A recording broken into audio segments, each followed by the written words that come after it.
What is up, Wolsters? So, if you guys have been watching my channel for any length of time, you guys know that I'm a progressive. I lean left. Actually, I would say that I'm on the left. I'm not a socialist, however. Okay, so don't get that twisted. But I supported Joe Biden, not particularly because I think Joe Biden is awesome, but rather because I personally think that Donald Trump has been a utter disaster for the United States. However, I also wanted to make a video, from the other side. All right, for all you for if there's any Trump supporters watching my channel, you know what? I wanted to give you guys one. I wanted to give you guys a video where I go over the accomplishments of Donald Trump during his presidency. What has he accomplished as president in the United States? And so now my time is a bit crunched lately, okay?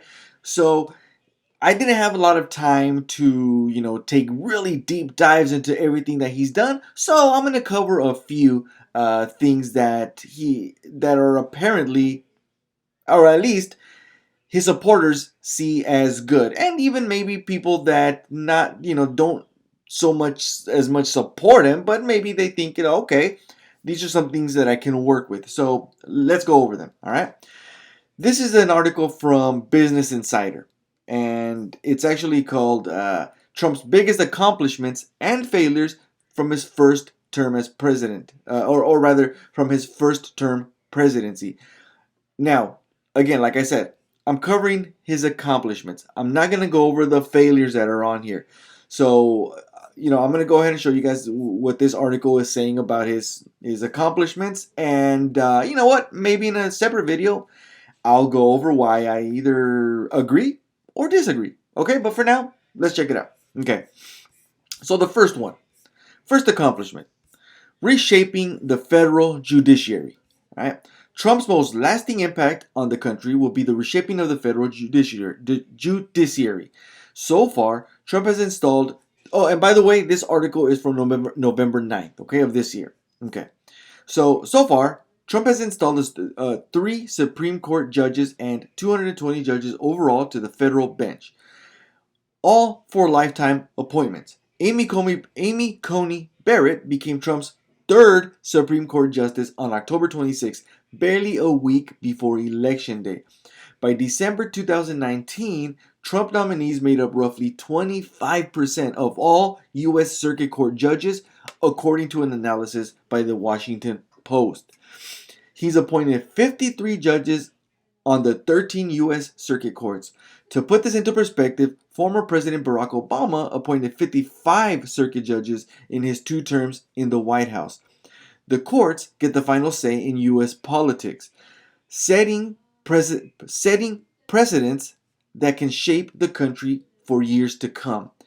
Even though Trump was not re-elected in 2020, his presidency will continue to have an influence on the direction of the U.S. because of the sheer number of conservative federal judges he's installed. Now, I don't so much agree that this is a good thing, but if you're conservative, this is a good thing. So this is a good accomplishment. Okay? All right. So take that as you will. Another accomplishment, Space Force.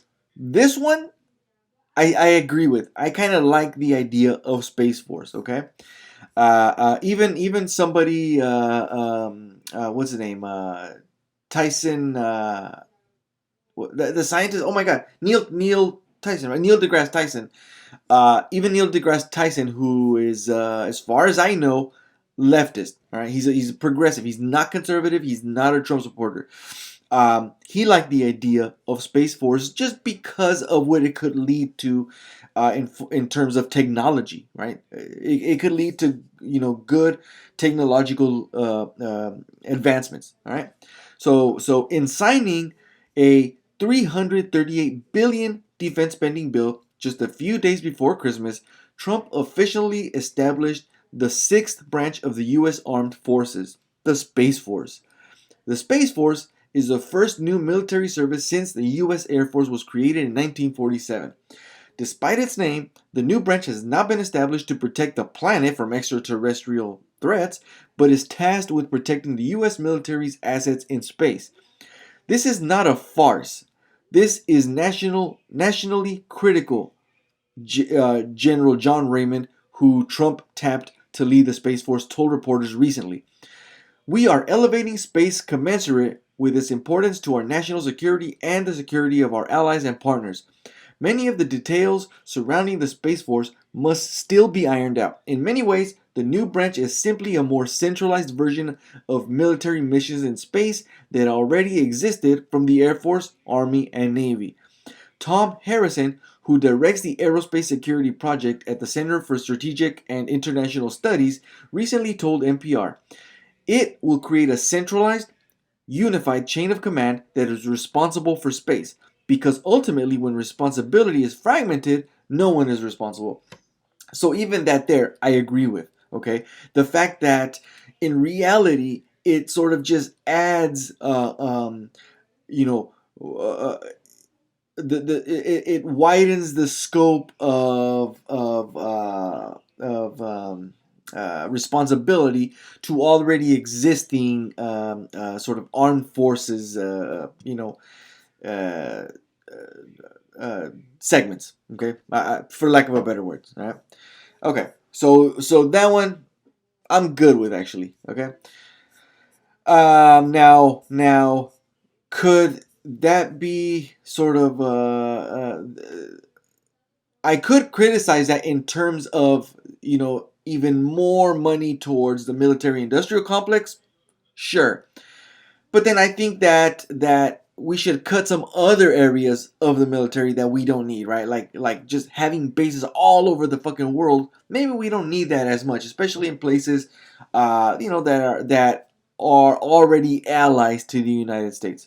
Okay, so let's see the next one. Tax reform. Now this one I don't so much disagree with, but for a lot of Trump supporters, they agree with, especially if you're really wealthy. Okay, so let's get into this one. 3 years into his presidency, Trump's signature legislative achievement remains a Republican tax bill that made sweeping changes to the tax code, the Tax Cut and Jobs Act. As Business Insider's Joseph Sabalos Roig recently reported, the law was the biggest overhaul to the nation's tax code in 3 decades, and the president pitched it as rocket fuel for the American economy. Whether that's true or not, personally, I disagree with that. Okay? It continues. The law was the biggest overhaul. Okay, I already read that. It permanently slashed the corporate tax rate to 21% from 35%, while also providing temporary benefits for individuals and their families. Critics argued it was a windfall for massive corporations at the expense of the middle class. Meanwhile, supporters of the tax cuts contended it would unleash an economic bonanza. Again, I don't disagree with. I'm sorry, I disagree with that. Okay. Businesses would invest in their operations, they said, resulting in improved worker productivity and higher wages. I don't know about that. Treasury Secretary Steve Mnuchin, among with others, said the law would juice the nation's gross domestic product to 3% or more, as Trump said, 6%, and soon pay for itself and spread prosperity. But the law has achieved none of the ambitious goals that Republicans put forward, and there are scant signs they ever will. Okay, so that's interesting because it looks like even a Business Insider who's touting this as an accomplishment also agrees that it hasn't worked the way Trump thought it would. Okay, it's been sort of like a lot of people on the left say, it's more of a giveaway to the very wealthy and corporations rather than to everybody else.